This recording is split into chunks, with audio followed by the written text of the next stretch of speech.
আপনারা দেখছেন Day Two One News TV, খবর যেখানেই আমরা সেখানেই। অবশেষে স্বস্তি ফিরল কুলতলিতে। ভোর রাত ৩:৩২ নাগাদ বাঘ খাঁচাবন্দি হয়। সবজি ক্ষেতের মধ্যে দুটি খাঁচা পাতা হয়েছিল, টোপ হিসেবে রাখা হয়েছিল ছাগল, তাতেই খাঁচাবন্দি হয়। বাঘের স্বাস্থ্য পরীক্ষা করা হবে, তারপর পরবর্তী সিদ্ধান্ত নেওয়া হবে বলে বন দপ্তর সূত্রে জানা গিয়েছে। আজই বাঘকে গভীর জঙ্গলে ছেড়ে দেওয়া হতে পারে। বাঘ খাঁচাবন্দি হওয়ায় স্বস্তিতে এলাকার বাসিন্দারা। তারা জানান, মাঝে মধ্যে বাঘ এলেও ওইভাবে একেবারে লোকালয়ে চলে আসেনি। খুবই আতঙ্কের মধ্যে ছিলেন তারা। সারা রাত কার্যত বিনিদ্র রজনী কাটিয়েছেন। বাঘ খাঁচাবন্দি হওয়ার খবরে বাড়ি থেকে বেরিয়ে এসে ভিড় জমিয়েছেন অনেকেই। রবিবার রাত থেকেই দক্ষিণ চব্বিশ পরগনার কুলতলি ব্লকের মহিপির বৈকুণ্ঠপুর গ্রাম পঞ্চায়েত এলাকায় বাঘের আতঙ্কে ছড়িয়েছিল। স্থানীয় বাসিন্দারা বাঘ দেখতে পান, তারা খবর দেন বন দপ্তর ও থানায়। খবর পেয়ে ঘটনাস্থলে পৌঁছে বন দপ্তরের কর্মীরা ও কুলতলি থানার পুলিশ। বাঘটি যাতে কোনোভাবে রাতের অন্ধকারে গ্রামের মধ্যে ঢুকে পড়তে না পারে তা নিশ্চিত করতে নগেনাবাদ ৯ নম্বর মুলার জেটিঘাটের কাছে গ্রামের দিকে বরাবরই নাইলনের জাল লাগিয়ে দেওয়া হয়েছিল। এর ফলে রাতে গ্রামে বাঘ না ঢুকলেও সকালে খবর মেলে নাইলনের জলের আশেপাশেই রয়েছে বাঘ। সেই মতো বাঘকে বন্দী করার পরিকল্পনা করা হয়। স্থানীয় টাইগার টিমের সদস্যরা বাঘকে বন্দী করতে গিয়েছিলেন। স্থানীয় সূত্রে খবর, সেই সময় টাইগার টিমের এক সদস্য গণেশ শ্যামলের উপর বাঘটি হামলা চালায়, কামড়ে ধরে তার ঘাড়।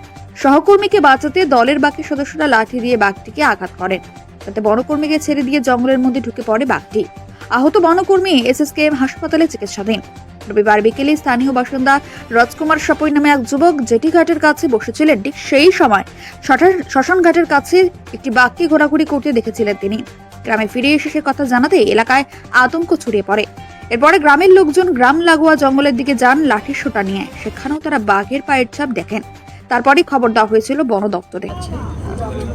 কত এজ আছে, কিভাবে কখন ধরা পড়লো? আমাদের ডক্টরবাবু প্রিলিমিনারি যেটা চেক করে বলেছে, তো মেল আছে, পূর্বাস মেল আছে, অ্যারাউন্ড 10 ইয়ার্স এজ হবে, 3:30 নাগাদ ধরা পড়েছে।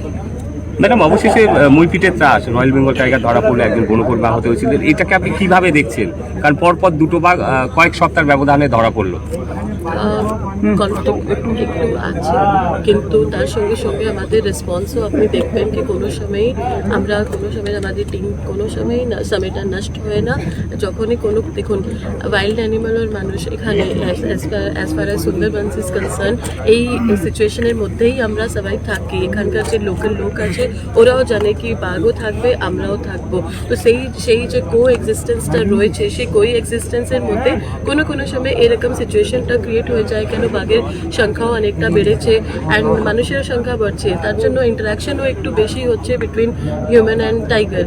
তো কিন্তু যখনই এরকম কোনো সিচুয়েশনটা অ্যারাইজ করছে, তার সঙ্গে সঙ্গে যে র্যাপিড আমাদের যে রেসপন্সটা থাকে, আমাদের যে টিম যে ফিল্ডে দাঁড়িয়ে থাকে, ওরা ইমিডিয়েটলি আমরা যে আছে রেস্কিউ করে অ্যানিমালটাকেও আমরা সুস্থভাবে আমরা জঙ্গলে ফেরত দিয়ে আসি। অ্যান্ড তার সঙ্গে সঙ্গে যে গ্রামের লোক আছে ওনাদেরকে আরো বিভিন্ন খবরের আপডেট জানতে নজর রাখুন ডে টু ওয়ান নিউজ টিভির পর্দায়। আর অবশ্যই সাবস্ক্রাইব করুন Day Two One News TV.